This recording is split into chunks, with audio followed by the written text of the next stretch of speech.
बच्चों, आपके सामने 100 शब्द प्रति मिनट गति का डिक्टेशन दे रहा हूँ। उसके पहले आउटलाइन देखें। बैंक के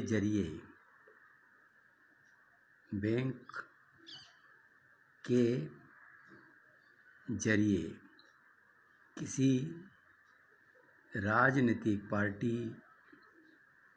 को दान के वैध तरीके अर्थात डाउनवर्ड शब्द चिन्ह इलेक्टोरल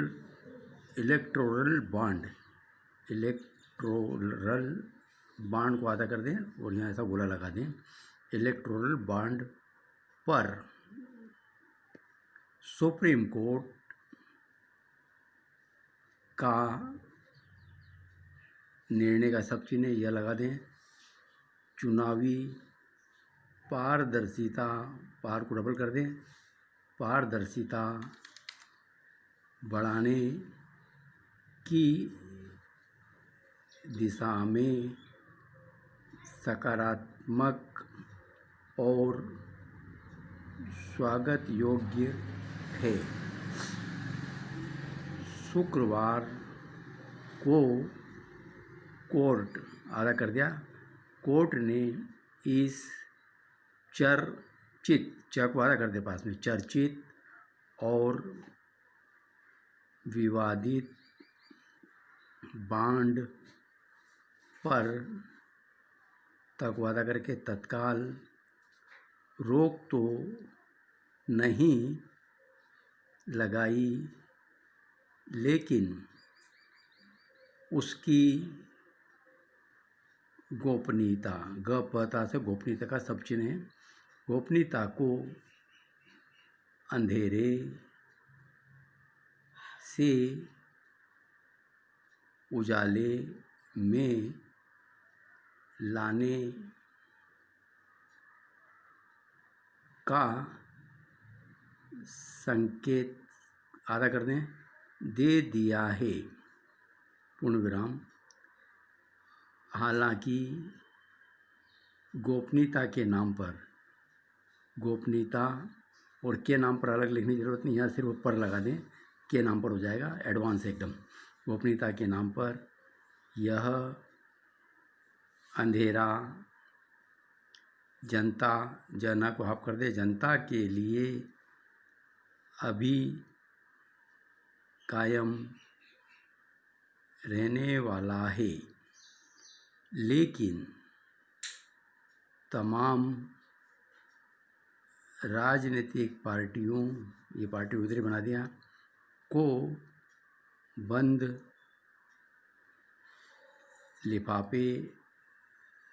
लिफाफे में बॉन्ड से प्राप्त दान और दाता से काटे की सूचना चुनाव आयोग को 30 मई तक देनी पड़ेगी। गौर करने की बात वादा करें। गौर करने की बात यह है कि इन यहाँ रखें, इन बंद लिफाफों को खोदने का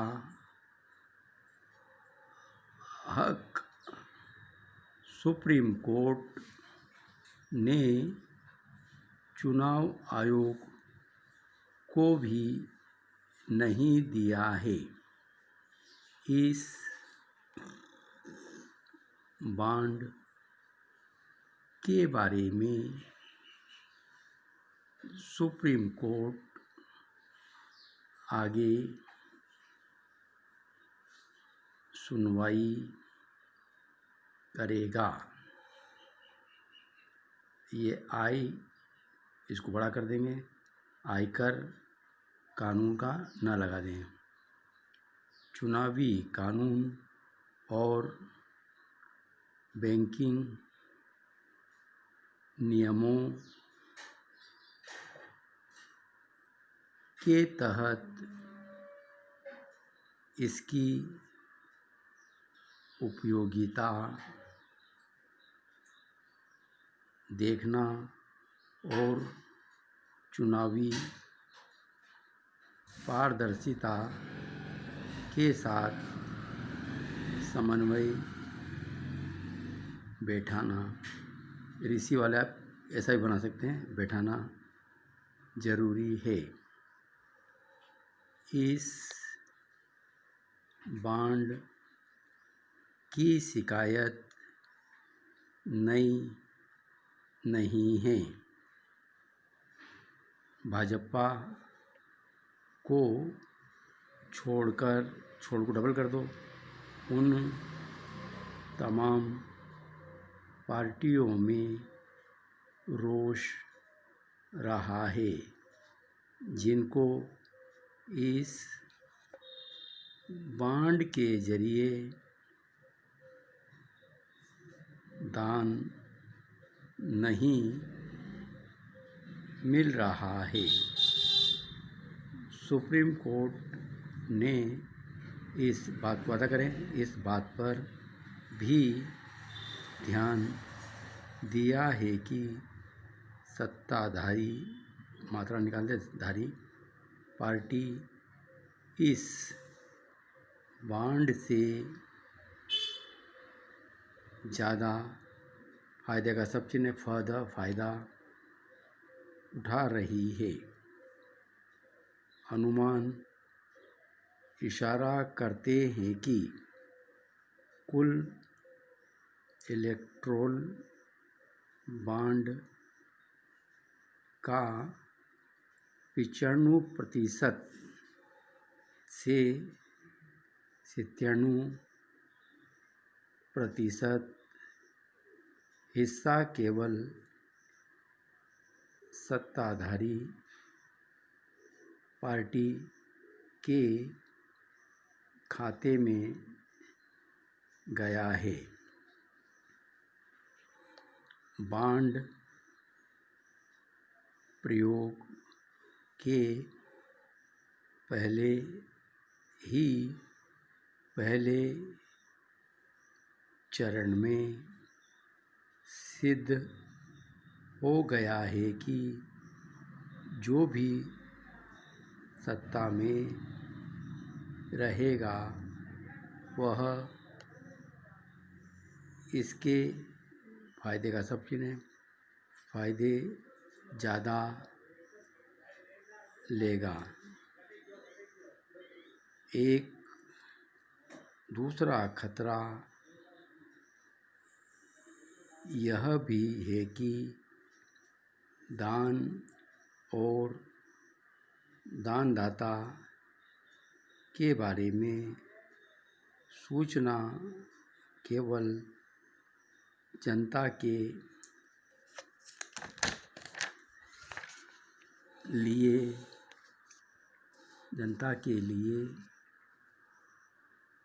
गोपनीय रहती है।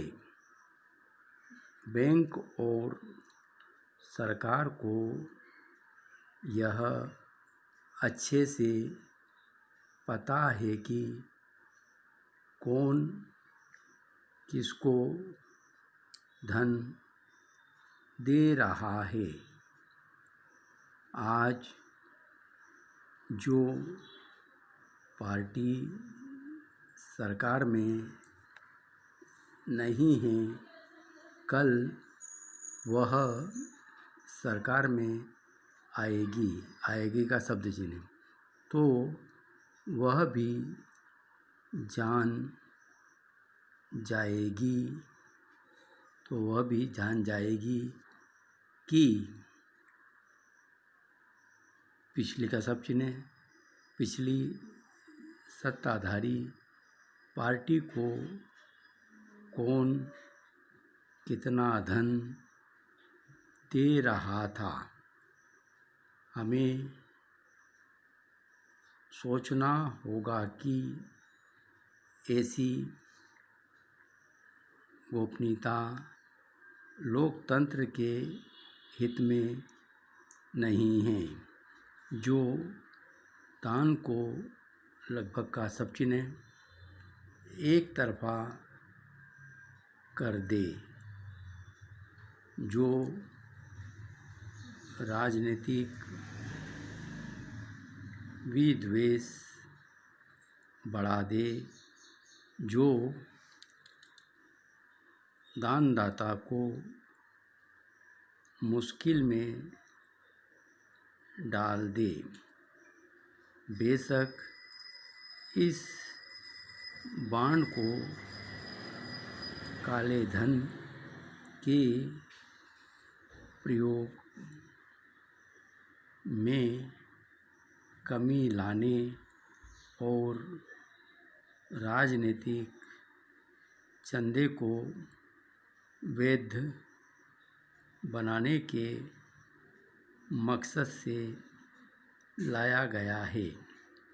लेकिन याचिकाकर्ताओं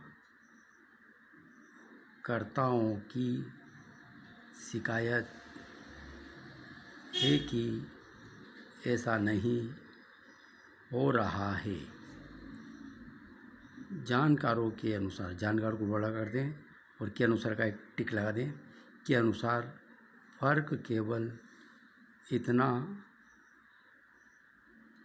पड़ा है कि पहले दान नगद मिलता था और अब बांड के जरिए मिलता है।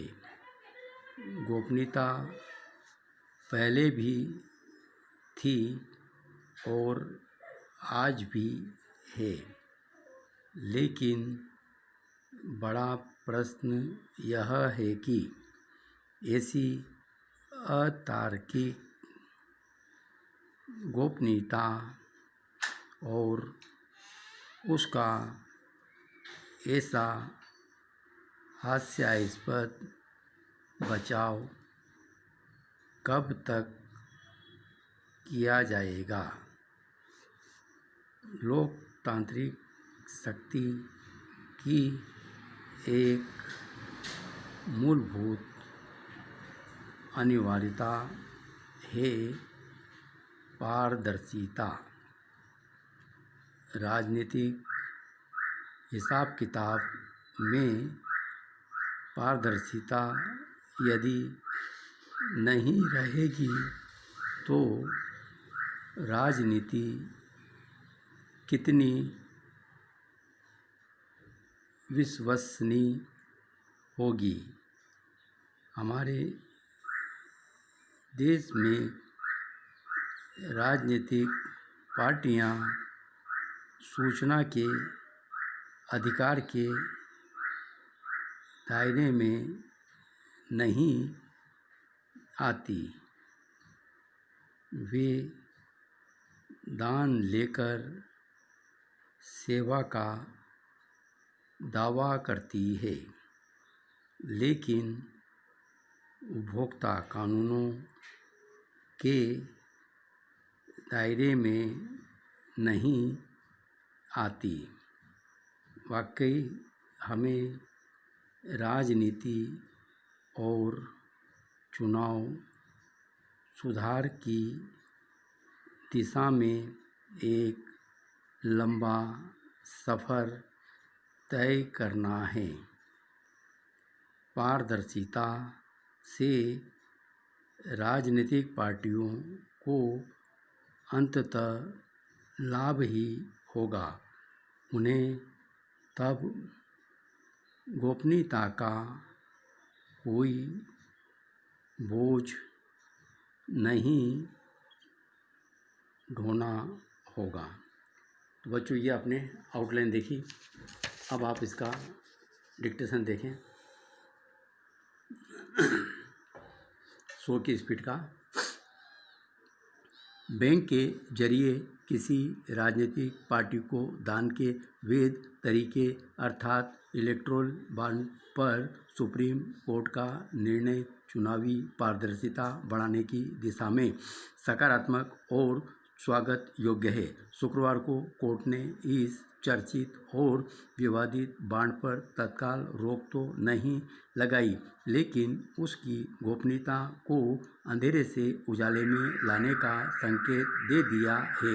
हालांकि गोपनीयता के नाम पर यह अंधेरा जनता के लिए अभी कायम रहने वाला है, लेकिन तमाम राजनीतिक पार्टियों को बंद लिफाफे में बांड से प्राप्त दान और दानदाता की सूचना चुनाव आयोग को 30 मई तक देनी पड़ेगी।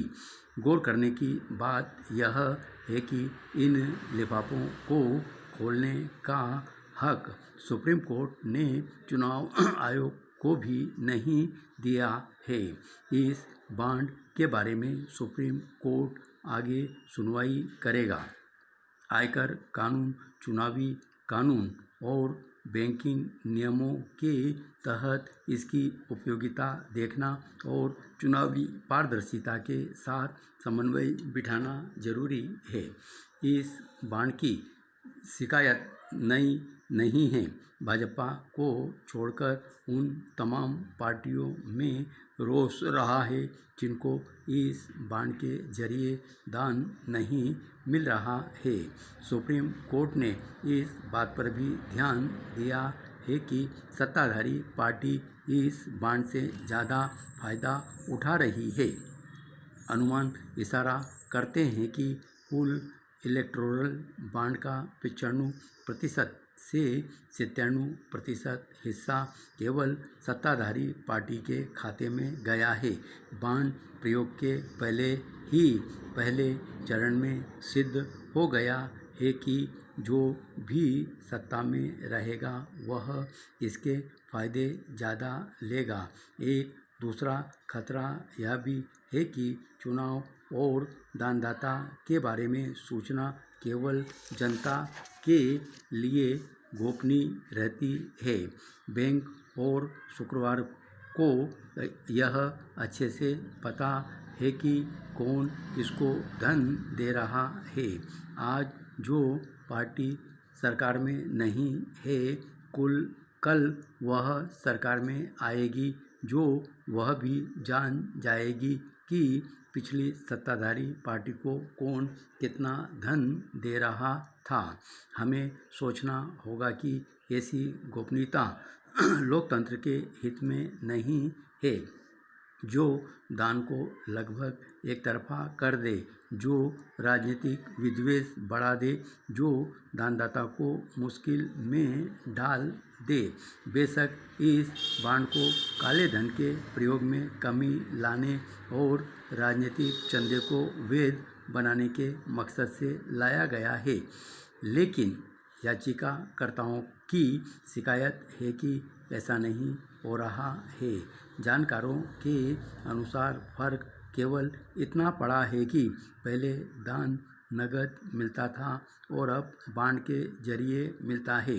गोपनीयता पहले भी थी और आज भी है, लेकिन बड़ा प्रश्न यह है कि ऐसी अतार्किक गोपनीयता और उसका ऐसा हास्यास्पद बचाव कब तक किया जाएगा।